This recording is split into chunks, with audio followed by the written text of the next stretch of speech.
Moving on to opiates. We're going to talk about, at this point, opiate maintenance therapy. The concept behind this is that if an individual is taking a prescribed, controlled opiate that blocks their ability to either get high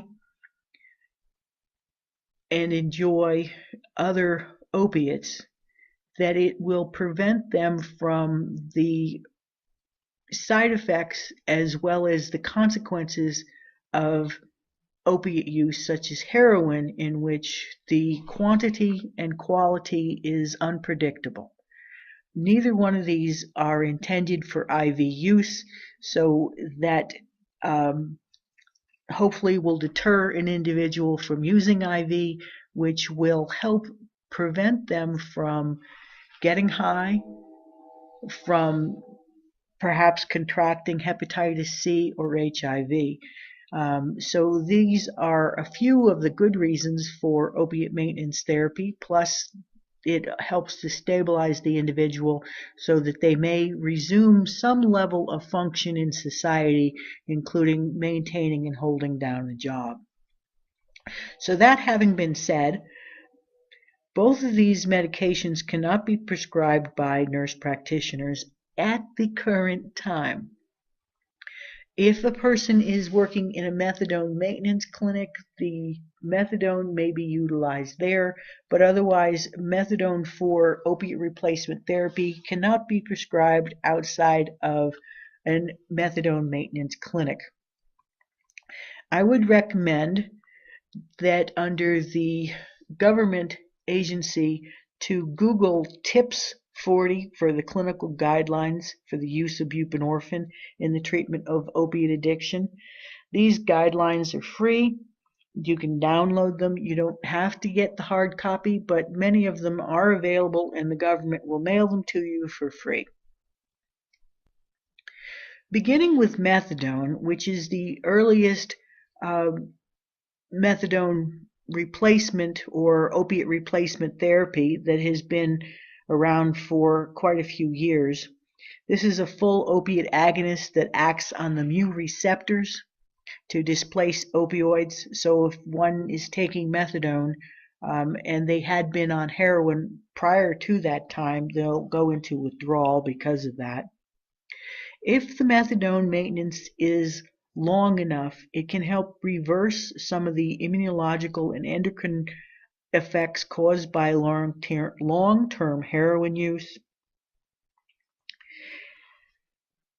And that for pregnancy, methadone maintenance is the recommended standard of care. It's the standard of care over no treatment in which the individual continues to use heroin or other medication-assisted withdrawal. So an individual is recommended to stay on methadone throughout their pregnancy rather than try to get them through withdrawal. It's too traumatic for the fetus, which is part of the emphasis here, is to be able to stabilize and create some level of homeostasis that the fetus can grow and thrive in. The underlying reason behind that is that heroin addicts cannot maintain a certain level. They have no idea what the strength of the heroin is, and this can be highly toxic for the fetus.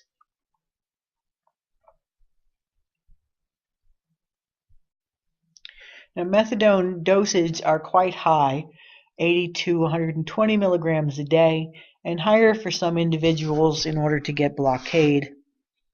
And this prevents the use of IV heroin, hydromorphone, or methadone because they cannot get high because it blocks the effects of the other opiates. And it helps keep the patient in treatment. Side effects of methadone include QT prolongation at higher doses, and with other opiates it causes constipation, hypotension, urinary retention, drowsiness, nausea, and bradycardia. And unfortunately, unintended side effects can include overdose and death. And partially this may be because the methadone can be potentiated by many medications, and it can also be inhibited by many medications. In particular, alcohol and benzodiazepines potentiate the methadone and increase the risk from overdose and death. Buprenorphine has been out on the market approximately 10 years. It's a partial mu opiate agonist. The effects increase until it reaches plateau, at which point in time the opiate can be discontinued without experiencing withdrawal, or so it says. I've seen people who this has been tried on and they still end up experiencing some withdrawal, although the buprenorphine makes them much more comfortable. It has a ceiling effect, and that translates to the effects will not increase even with an increase in dosage.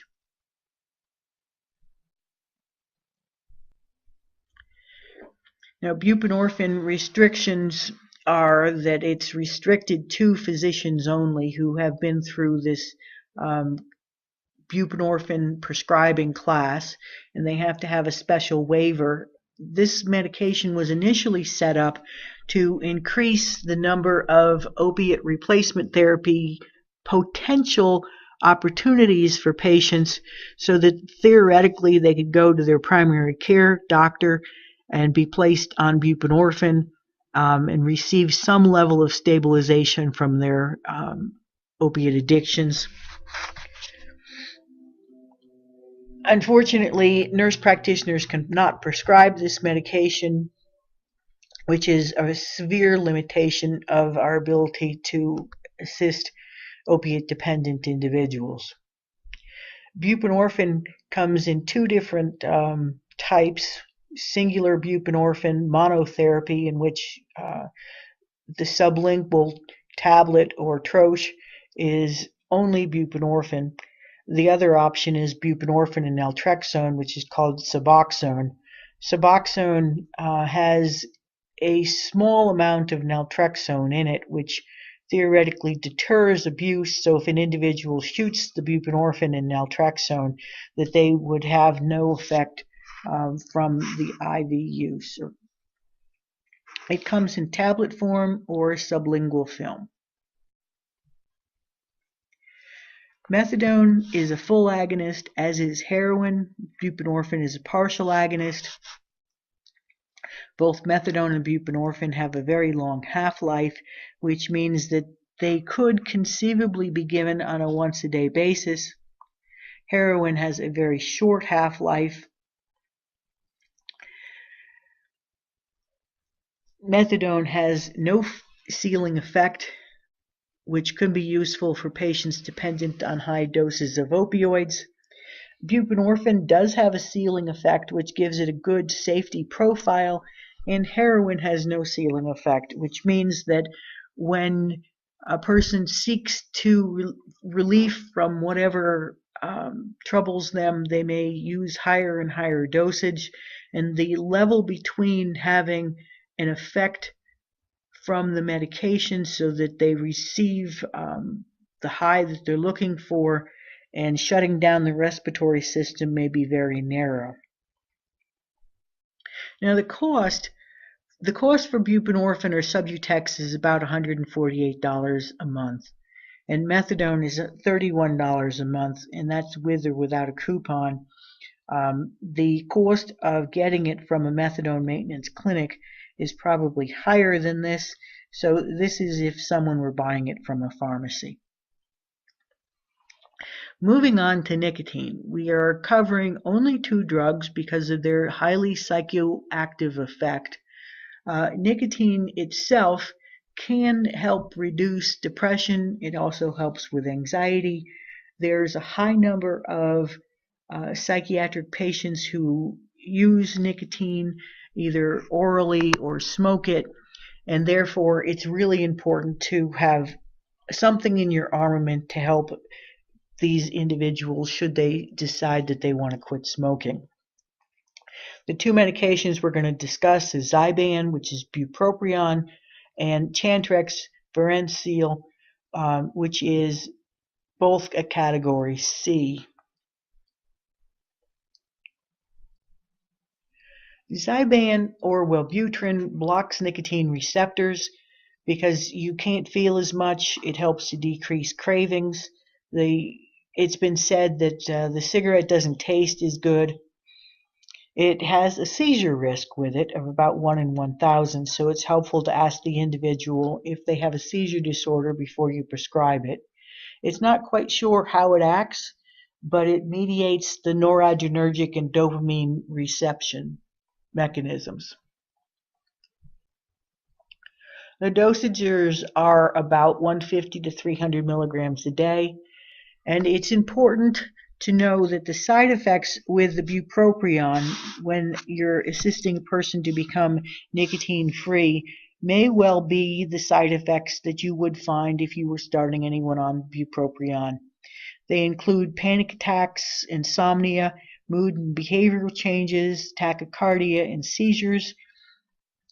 Bupropion is not a particularly good medication for someone who already has an underlying anxiety disorder. You may also help decrease the potential for anxiety by encouraging the individual to cut back on their caffeine intake prior to beginning the buprenorphine, as it prolongs the caffeine drug in the system. This medication is contraindicated in seizure disorders, as you may well guess. MAO drugs, within 14 days. If an individual has an eating disorder such as anorexia, this is not their drug, particularly if they're a young woman, and if they're already on bupropion for depression. Varincine, or Chantrex, has been on the market perhaps 4 years or so, and it has a very good history of helping individuals to stop smoking. It doesn't do that without a cost, including the fact that people run the risk of having mood changes and suicidal ideation, as well as increased agitation with this medication. So it does bear in mind that you need to assess the individual and perhaps do some teaching prior to prescribing this medication. Its mode of action, it's nicotine acetylcholine receptor partial agonist. It binds the receptor so nicotine cannot access the site. The dosage is somewhat complicated, but if you prescribe the starter pack, it may help with this process. You're going to begin at 0.5 milligrams daily and increase it to BID 0.5 on day 3 and increase this slowly to 1 milligram BID. The individual may stay on this medication for 12 to 24 weeks, longer if necessary. You're going to help establish a quit date with the patient prior to starting on this medication so they have a target in which they're going to be stopping smoking. And you're going to want to start the medication about a week before the quit date. Should they develop nausea while taking this medication, you might want to reduce the dose for a little while and back off of it to reduce the nausea. And if they have renal impairment, you're also going to want to cut back on the dose. Now, side effects of this medication can be quite serious in the sense that it can cause changes in mood, suicidal ideation, irritability, including severe irritability, which may include assaultiveness for some, hostility, and completed suicide. This may be related to the MAOI decrease from stopping smoking, which occurs when an individual quits smoking. They may also experience vivid dreams and weight gain.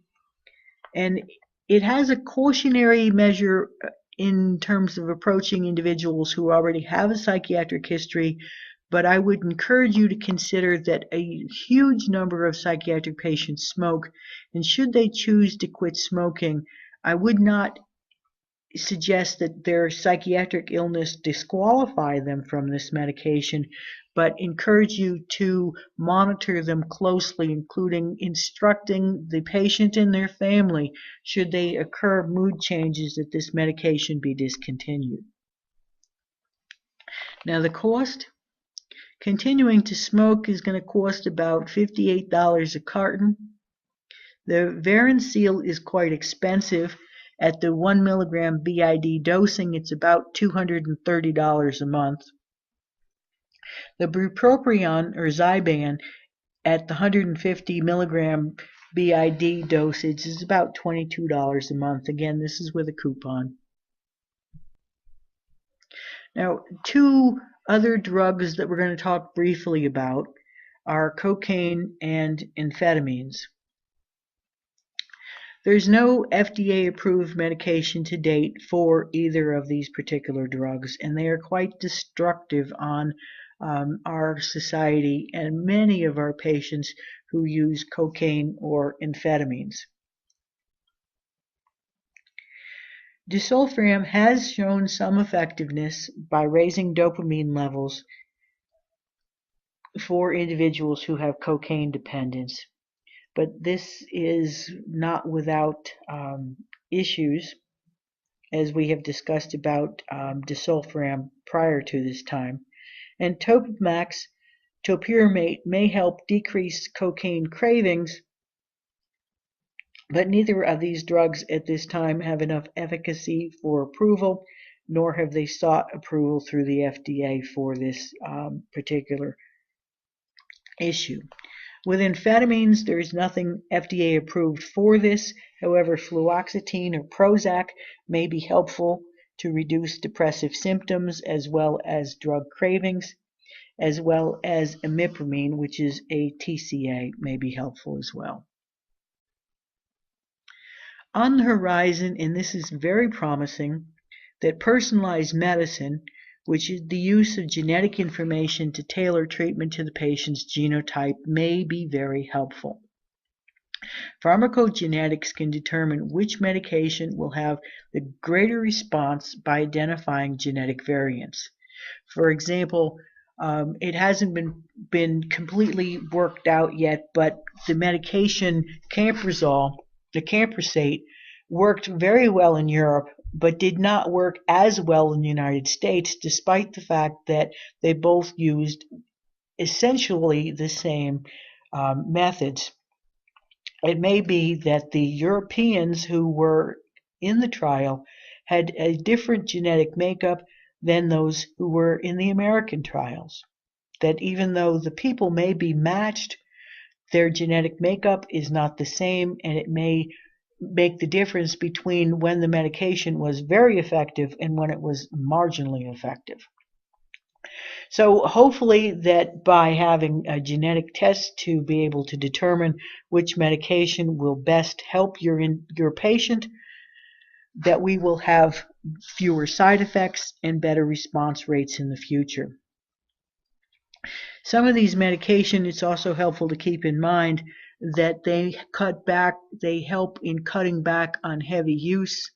They may not necessarily promote or prevent the individual from using, but by reducing the amount that they're taking in essence, helps to keep the individual in a healthier and less engaged in toxic use of the substance. To help an individual stay clean and sober, it may be helpful to assess their medication taking behavior. In this particular sense, you may use a calendar to help promote recall, to start with the current day and say, well, tell me, did you take your medicine this morning? And go back from there. Record days when the medicine was taken and when it was not taken, and identify and discuss reasons for omission. What happened that you missed your medication on this weekend? I noticed that you missed it the previous weekend as well. What's going on the weekends that you're not remembering to take your medicine? Inquire about medication side effects or adverse effects, because if people are not tolerating the medicine well, they may stop taking it and not choose to tell you about it. Ask about substance use status. You may assume that they're clean and sober and haven't drunk anything, but you can't quite be sure unless you ask. Use a calendar to promote recall of substance use in the same manner as you would with medication taking. Now, for some folks, they may not be working off of the abstinent only model, but might be looking at cutting back on their drinking rather than quitting altogether. So this may help you to understand what's working and what isn't working. In terms of reviewing lab tests, particularly physical findings and lab tests, that this helps to reinforce that their efforts to cut back or to remain abstinent is paying off by improving function. You may be able to link the individual's decision to be abstinent or reduce substance use by showing them that their lab work is slowly improving over time. So at this point, we're going to stop. And if there are any questions, please upload them in the discussion page and we'll answer them at that point. So thank you very much and hope you have a pleasant rest of the day.